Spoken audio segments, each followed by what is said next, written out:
దడ పుట్టిస్తున్న సామాజిక తనిఖీలు. మహాత్మాగాంధీ గ్రామీణ జాతీయ ఉపాధి హామీ పథకంలో 2023-24 సంబంధించి ఒక 156 పనులకు గాను సుమారు 1,77,00,000తో జరిగిన పనులపై జూలై 30వ తేదీ నుంచి రుద్రూర్ మండల వ్యాప్తంగా సామాజిక తనిఖీ బృందాలు క్షేత్రస్థాయిలో తనిఖీలు నిర్వహిస్తున్నారు.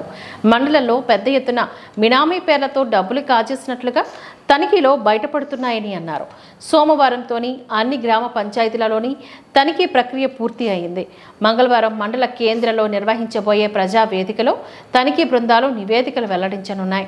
ఎలాంటి నివేదికలు వెల్లడవుతాయని అధికారుల గుండెల్లో గుబులు పుట్టుకుంది.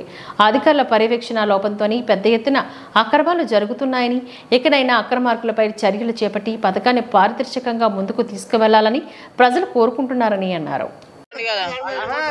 సుమలత ఈ హక్కుదారుని 36 పని దినాలు పనిచేసినట్టు అందుకు 6,480 రూపాయలు వచ్చినట్టు రికార్డు పరంగా కలదండి.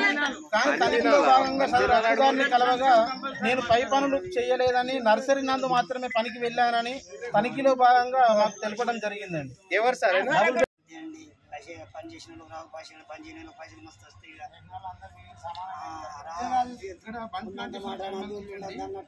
పెట్టడానికి ఇప్పుడు రిప్లేస్మెంట్ చేయడానికి కూడా రిప్లేస్మెంట్ చేయడానికి